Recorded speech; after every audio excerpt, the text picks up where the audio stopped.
حکایت نمبر 56 مرض عشق۔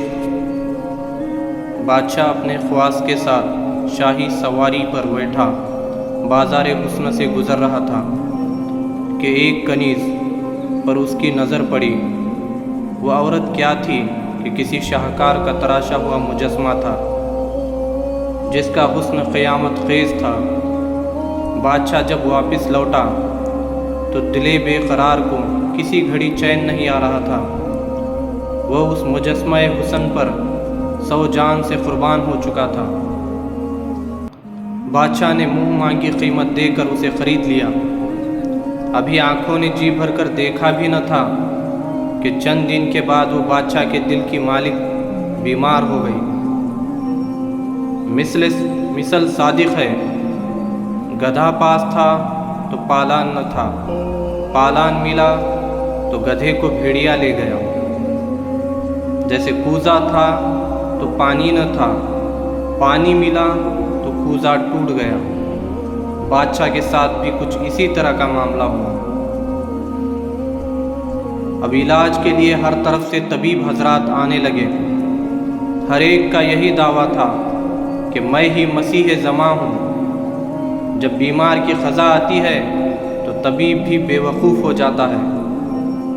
اپنی مہارت اور تجربوں پر ناز کرتے ہوئے کہے ہمارے پاس ہر دکھ درد کی تیر بہدف دوا ہے، لیکن انشاءاللہ نہ کہا تو ان کا کوئی علاج کارگر ثابت نہ ہوا۔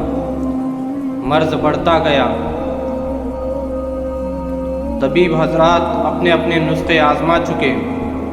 چاند سے چہرے کی رونق کم سے کم ہوتی جا رہی تھی۔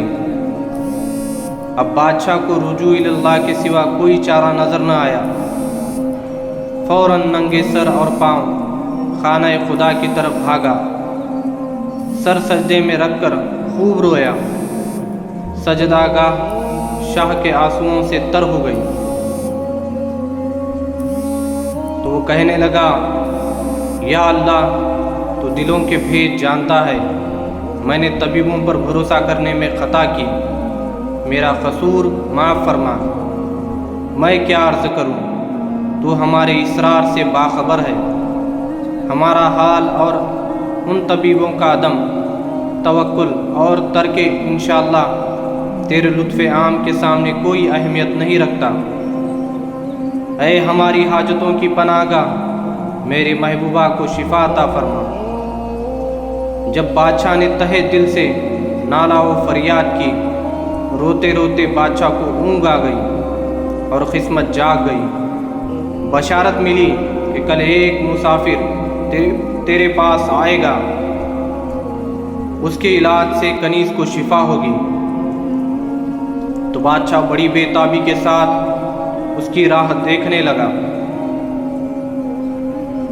ایک بزرگ صورت شخص دور سے ہلال کی طرح ظاہر ہوا۔ جوں جوں نزدیک آتا گیا، آفتاب کی طرح اس کی روشنی پھیلتی گئی۔ بادشاہ نے آگے بڑھ کر اس کا استقبال کیا۔ کلام و تام سے فارغ ہو کر بادشاہ اس بزرگ طبیب کو محل کے اندر لے گیا۔ طبیب نے مریضہ کے چہرے کی رنگت اور نبض دیکھی، بیماری کی علامت اور اسباب کے متعلق غور کیا۔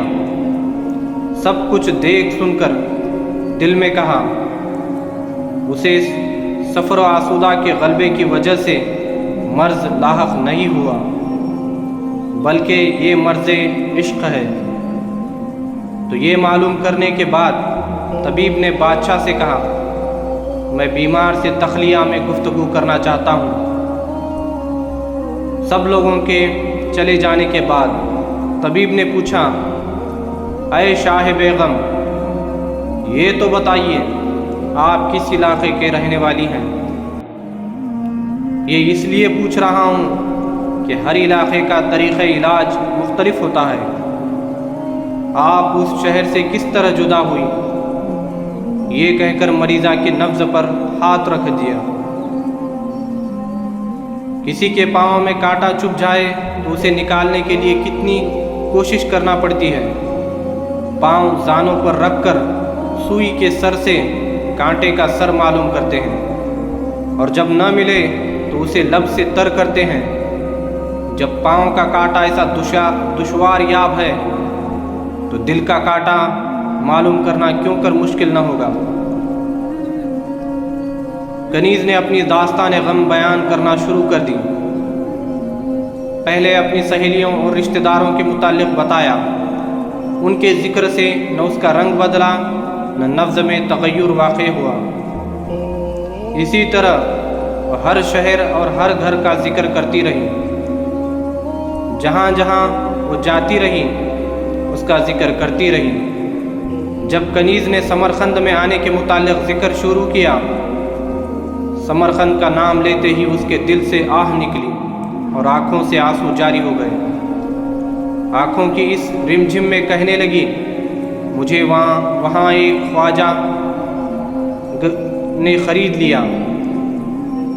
اس بیان سے اس کی نبض دل کی تڑپ کا پتہ دینے لگی اور منہ کی زردی درد فراق کا اظہار کرنے لگی۔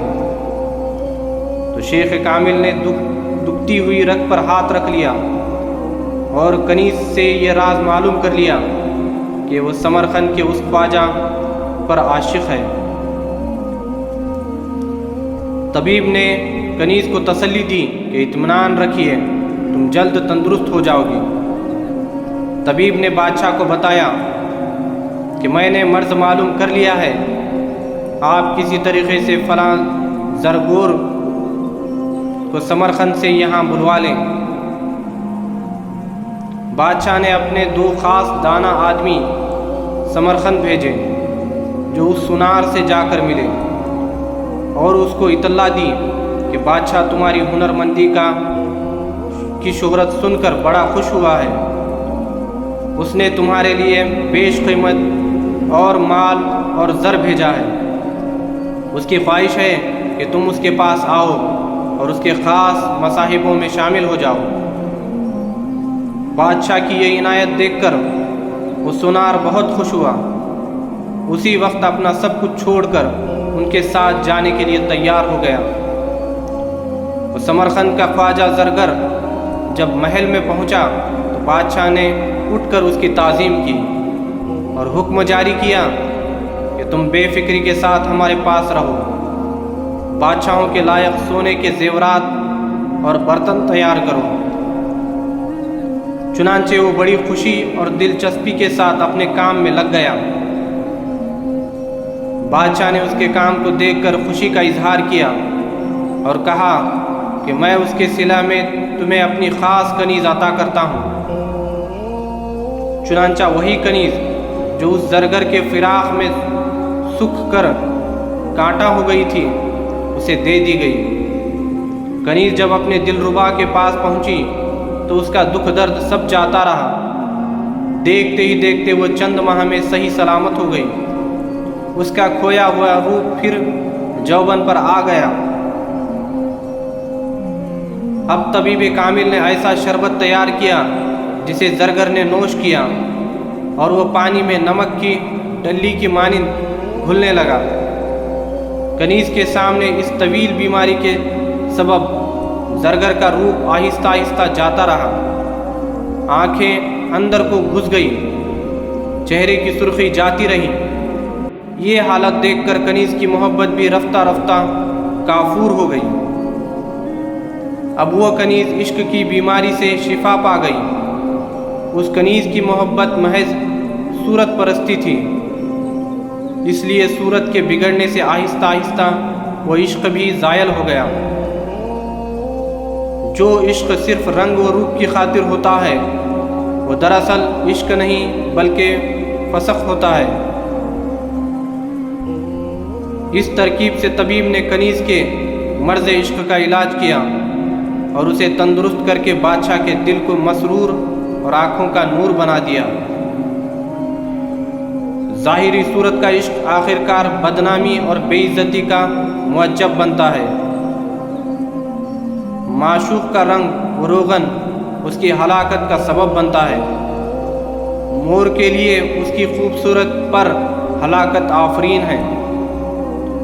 ہرن کو شکاری مشک کے لیے مارتے ہیں، لومڑی کو پوستین کے لیے ہلاک کیا جاتا ہے۔ اے طالب، اس زندہ محبوب حقیقی کا عشق اختیار کر جو ہمیشہ باقی رہنے والا ہے، جو محبت و معرفت کی جاں فضا پاک شراب پلانے والا ہے۔ تو مایوسی سے یہ مت کہے کہ اس محبوب حقیقی تک مجھے جیسے نالائق کی کیسے رسائی ہو سکتی ہے۔ تو حدیث شریف میں ہے، جو بندہ میری طرف بالشت بھر قریب آتا ہے میں اس کی طرف گز بھر قریب ہو جاتا ہوں۔ اس کے عشق و محبت کا دروازہ ہر وقت کھلا رہتا ہے۔ تو اس حکایت سے ہمیں یہ درس حاصل ہوتا ہے کہ نیکی بدی کے پردے میں پوشیدہ بھی ہو سکتی ہے اور اس سے ہٹ کر بھی ہو سکتی ہے۔ اس لیے نیکی کرتے وقت اصل مقصد منشائے رضائے الہی ہونا چاہیے۔